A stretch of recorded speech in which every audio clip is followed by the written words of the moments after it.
বর্তমানে গোটা পশ্চিমবঙ্গের শ্রেষ্ঠ মন্দিরগুলির তালিকায় রয়েছে এই পৈলানের স্বামীনারায়ণ মন্দিরটি।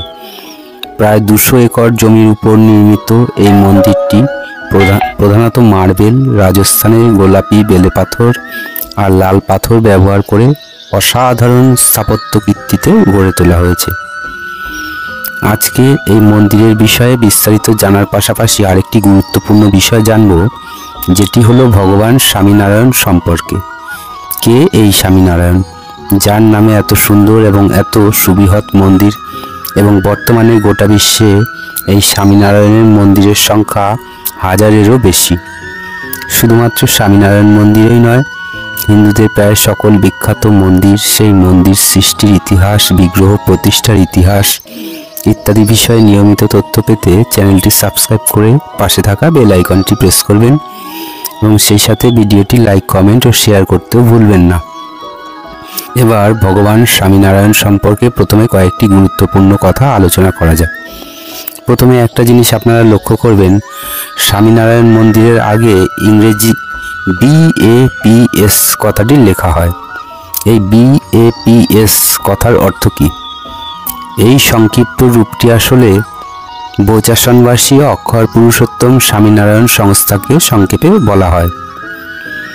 এবার বলি, ভগবান স্বামীনারায়ণ ছিলেন আসলে একজন মহাযোগী, মহান তপস্বী, যিনি 1781 সালের 3রা এপ্রিল উত্তরপ্রদেশের ছাপাইয়াতে জন্মগ্রহণ করেছিলেন। ইনি 11 বছর বয়সে নীলকান্ত বর্ণী নামটি গ্রহণ করে তীর্থযাত্রায় বেরিয়েছিলেন এবং এই যাত্রার 9 বছর 11 মাস পরে তিনি 1799 সালে গুজরাট রাজ্যে বসতি স্থাপন করেছিলেন। এই যাত্রা চলাকালীন সময়ে তিনি একবার সাগরদ্বীপের কপিল মুনির আশ্রম দর্শনের জন্য এই স্থান অতিক্রম করে গিয়েছিলেন এবং পরবর্তীতে সেই সূত্র ধরেই কলকাতার অনতি দূরে এই স্বামীনারায়ণ মন্দিরটি মাত্র 1 দশক আগে নির্মাণ কার্য সম্পন্ন হয়েছে। ভগবান স্বামীনারায়ণ ছিলেন পরম দয়ালু। ভগবান স্বামীনারায়ণ পরম দয়ালু ছিলেন। তিনি নিজে ঈশ্বর সাধনার পাশাপাশি মানুষের সিদ্ধিলাভের উপায় হিসাবে হরিনাম সংকীর্তনের রাস্তা দেখিয়ে গেছেন। 1 জুন 1830 সালে গুজরাটের গাদ্রায় এনার জীবনাবসান ঘটেছিল। কলকাতার অনতি দূরে দক্ষিণ 24 পরগনা জেলার ডায়মন্ড হারবার রোডের উপর ভাষা 14 নম্বরে অবস্থিত এই পাথরের কারুকার্য করা অতি সুন্দর স্বামীনারায়ণ মন্দিরটি জোকা ছেড়ে সামান্য এগিয়ে পৈলানের সংলগ্ন এলাকায় অবস্থিত এই মন্দির, তাই একে অনেকে পৈলান মন্দিরও বলে থাকে। কলকাতা মহানগরীর প্রাণকেন্দ্র ধর্মতলা থেকে সড়কপথে এই মন্দিরটির দূরত্ব মাত্র 21 কিলোমিটার। ভিন দেশ বা রাজ্য থেকে আগত ধর্মপ্রাণ হিন্দুদের কলকাতায় ভ্রমণ কার্যত অসম্পূর্ণ থেকে যাবে যদি এই মন্দির তারা দর্শন না করে। মায়াপুরের নতুন ইস্কন মন্দির ভিন্ন এত নকশা ও কারুকার্য করা এবং সর্বোপরি বিরাট বাজেটের মন্দির আমাদের রাজ্যে আর কোথাও আছে কিনা সে বিষয়ে সংশয় রয়েছে। BAPS শ্রী স্বামীনারায়ণ মন্দির ভাষা 2014 সালে জনসাধারণের জন্য উন্মুক্ত করা হয়েছিল।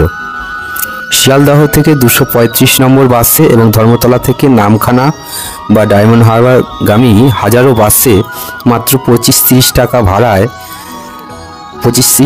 টাকা ভাড়ার বিনিময়ে ঘন্টা দেড়েকের মধ্যে পৌঁছে যাওয়া যায় এই মন্দিরের প্রধান প্রবেশদ্বারে। মন্দিরটি সকাল 7টা 30 থেকে বেলা 12টা পর্যন্ত এবং বিকেলে 4টে থেকে রাত্রির 8টা পর্যন্ত সর্বসাধারণের উদ্দেশ্যে খোলা থাকে। এই সুন্দর মন্দিরটিতে প্রবেশের জন্য কোনো প্রকার প্রবেশ মূল্য লাগে না। এখানে গাড়ি পার্কিংয়েরও সুবন্দোবস্ত রয়েছে। এই মন্দিরের প্রবেশের মুখে রয়েছে স্বেচ্ছায় গোমাতার উদ্দেশ্যে দান করার কাউন্টার। আপনারা মন চাইলে সেখানে কিছু অর্থ সাহায্য করতে পারেন। মন্দিরের বাইরের বিভিন্ন দৃশ্য এতক্ষণ আপনারা স্ক্রিনে দেখছিলেন।